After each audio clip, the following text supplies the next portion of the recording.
Get the hell out of my house! Okay.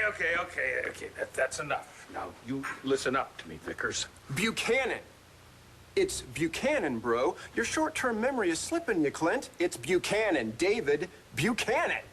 Hey, guys. I'm from school. Hi, honey. What's going on? Aren't fur jackets a little uncool? If you think my jacket's uncool, you're really gonna hate my new bathrobe. Hey, you can start calling me Uncle David now. And I'm Aunt Dorian. What? Isn't it wonderful? You and Star are cousins. Wait, Star's not my cousin. Au contraire. You see, your family is a bit more extended than any of us ever suspected. So Blair and Star, and the two boys, and Langston and Addie, of course, will be living under this roof. Wait, here with us? Malheureusement, your half of the family will be living elsewhere. What? Mom? Dad? No, son, look, as it turns out, David Vickers... It's Buchanan. I'm your dad's brother. That makes me your Uncle Dave, kiddo. No way. Yes, way. Wait. But Jared was supposed to be your brother, too, and it turns out he wasn't. But we're certain this time. Okay, you know what? Zip it. Zippy. Honey, I know that this is probably very confusing. Your grandpa... Yeah, Grandpa gave us this house. Why do we have to move out? We don't. Matthew, we're gonna take care of it. We already have lawyers working on it. Except that we already have marshals outside, ready to evict you in an hour. Honey, you know what? This is probably one of those times where it'd be best if you went upstairs to your room and let the grown-ups deal with this. Our last house burned down in a fire. And now I'm just supposed to go upstairs and wait to get thrown out of this one?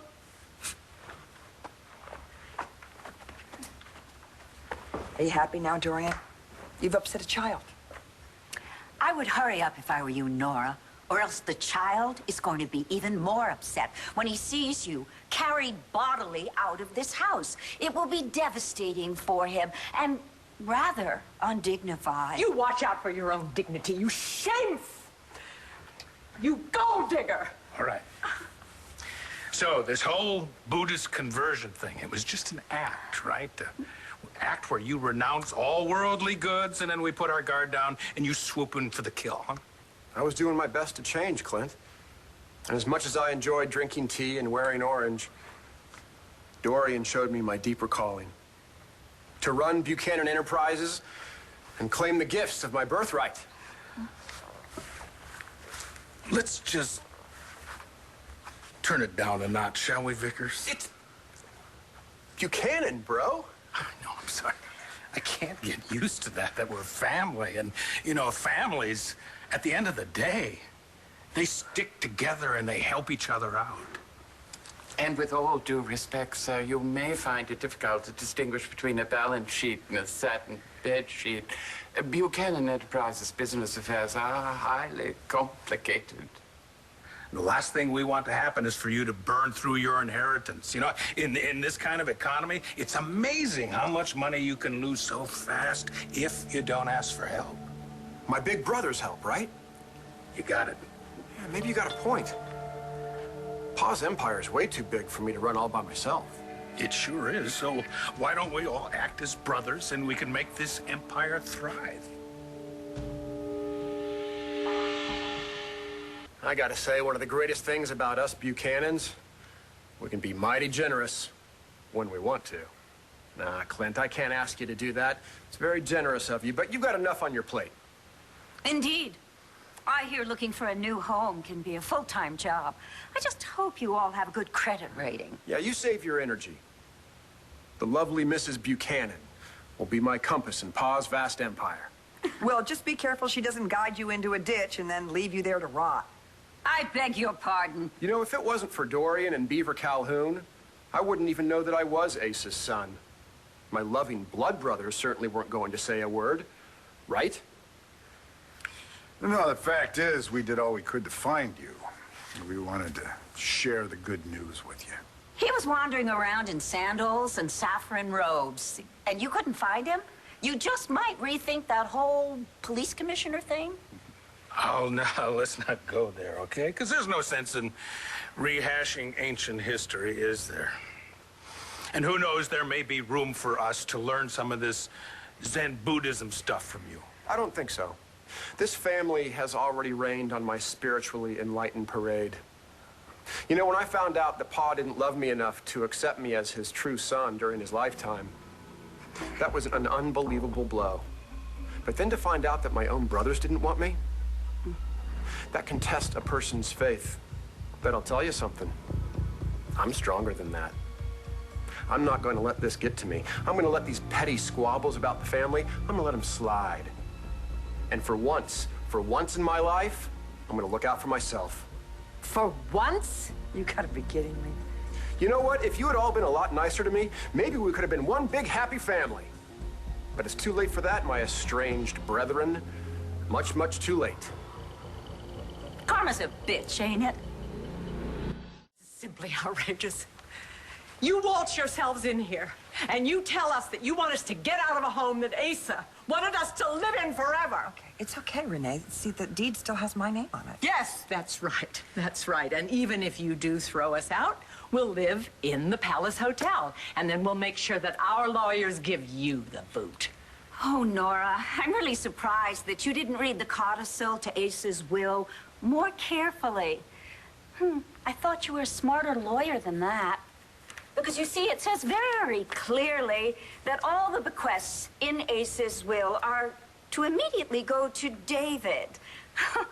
That means this house. Hold on.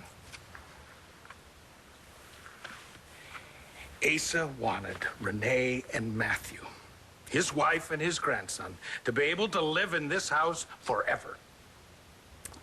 I'm sorry, Renee. It's just Asa wasn't in his right mind when he wrote that first will.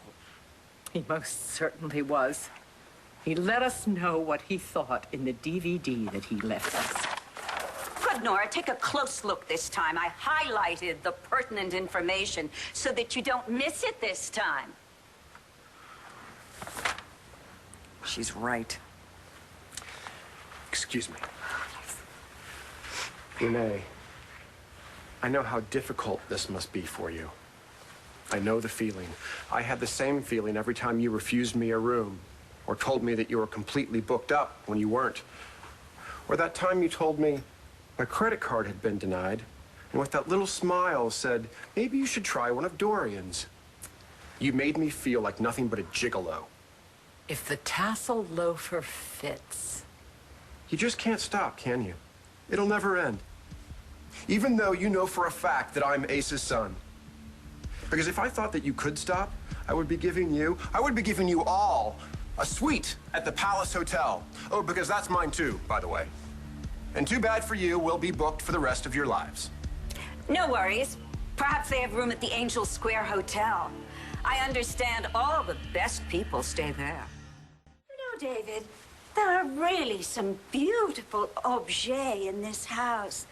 Perhaps, darling, we better keep an eye on them so they don't stick any precious little items into their suitcases. Oh, is this really necessary? Absolutely.